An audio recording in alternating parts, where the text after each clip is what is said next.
folks, and welcome to the Horror Corner.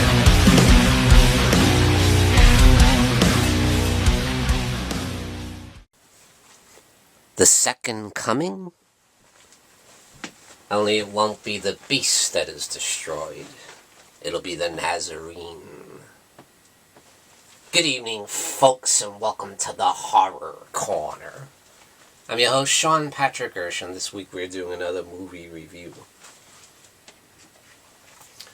This is Omen 3, The Final Conflict. Directed by Graham Baker, executive produced by Richard Donner, who directed the original Omen film.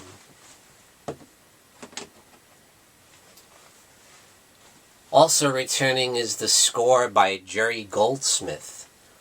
So very welcome return. He did such a great job on the first two films, and no different here. So the film stars a very young Sam Neill, yes, in the role of Damien Thorne, yes, a grown-up Antichrist, if you will. The film also stars Rosanna Brazzi as Father DiCarlo, and Lisa Harrow as Kate Reynolds. So what happens in the film is, Damien's all grown up now, and he has inherited the Thorne Corporation from his adoptive father. Now the Thorne Corporation is kind of responsible for the country getting out of a recession that was going on at the time.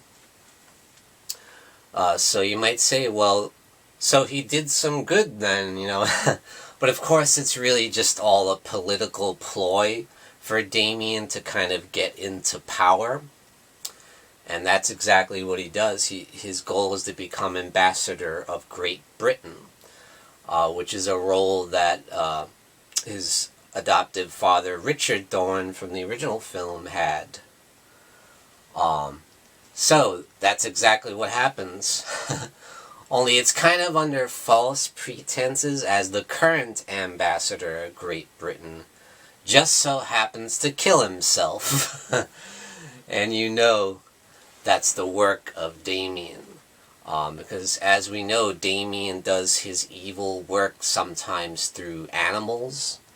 And while the current ambassador was kind of walking through the field, he ran into one of Damien's disciples in the form of a rabid dog, And after that, he just kind of goes into a trance. And then he walks into the building. He calls a press conference. And he rigs the whole room up so that as soon as the people open the door, the shotgun blasts right through his head. His brains splatter on the walls. Very nasty. And this film does kind of go there. This film does some crazy stuff that may shock you, Very intense. Especially when it comes to the religious elements, for sure.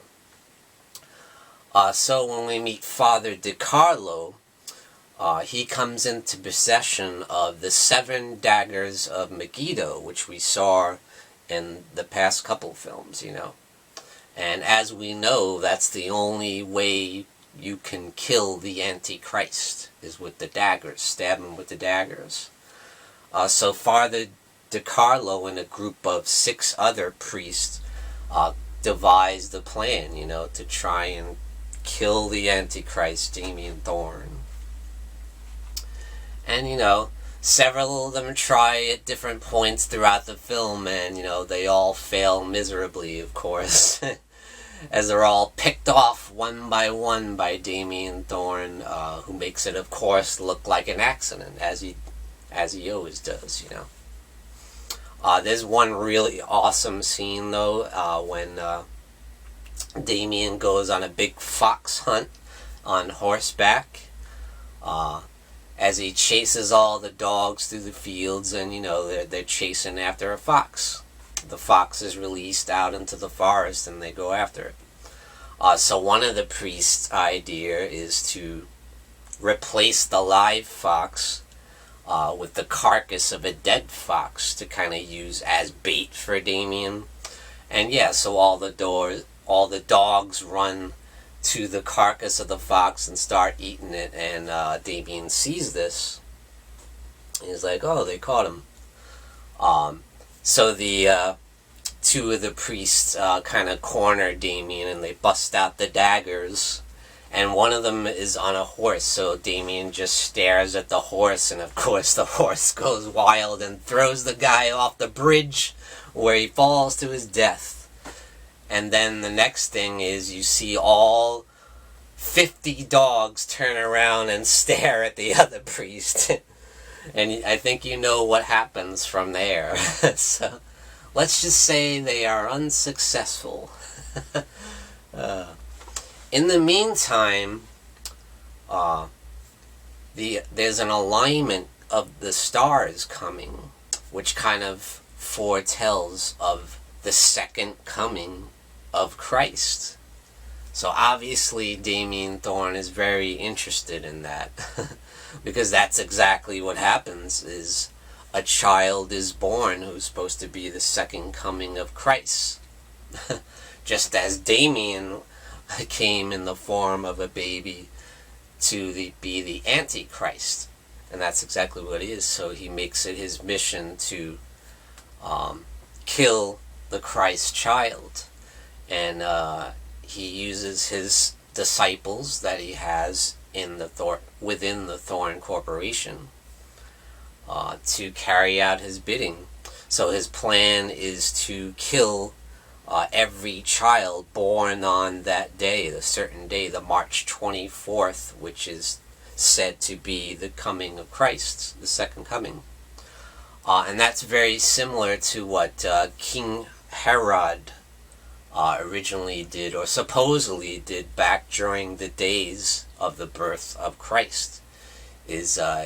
He ordered every infant in the village to be killed, to prevent any threat to his rule. You know, there was talk of the Messiah coming, and he wanted to stop that. So that's what the plan is for Damien. And that was called the Massacre of the Innocents, by the way, which some historians have kind of debunked, or they don't quite believe that actually happened. But it makes for a great story for the film, doesn't it?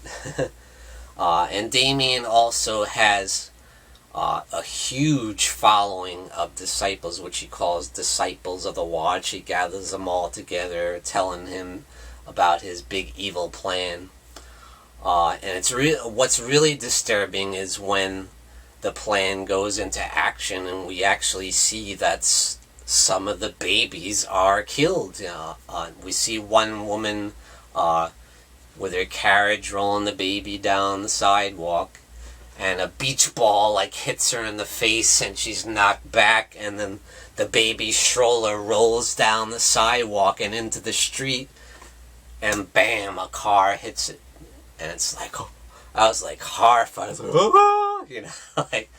That's something you don't see too often in films, like a baby put in that kind of danger. And obviously we don't see the gory details, but we know what happened, and it's horrifying, And that's something that was very shocking to me, and I was like, wow, this film's really going there, huh? It's got some wild stuff going on with this film.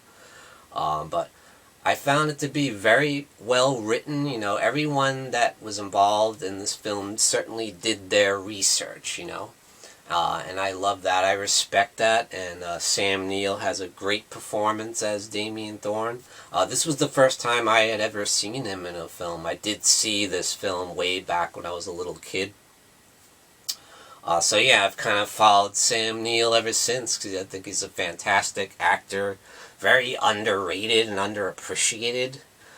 So yeah, I definitely highly recommend Omen 3, The Final Conflict. It's a film that doesn't get talked about too much, just as Damien Omen 2 was. So I think the Omen is one of the better franchises out there, Definitely check out Omen 3, The Final Conflict from 1981. I give it 2 devil horns up, and thank you for joining me, Sean Patrick Urshan, in the Horror Corner. Tune in and stay scared.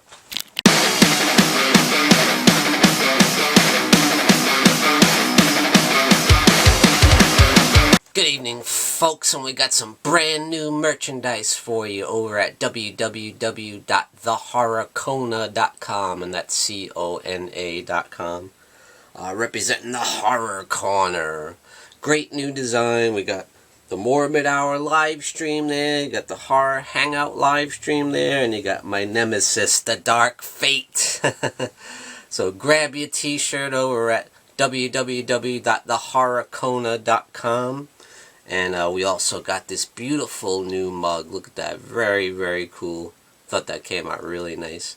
So grab your merchandise today over at www.thehorrorkona.com. Folks, don't forget to grab your Sean Patrick Urshan gear and represent the Horror Corner. Also check out these awesome mugs we have. Perfect for your coffee. And definitely check out the Horror Hangout live stream t-shirt and represent the legacy of the Horror Hangout. Check out the link in the description below this video.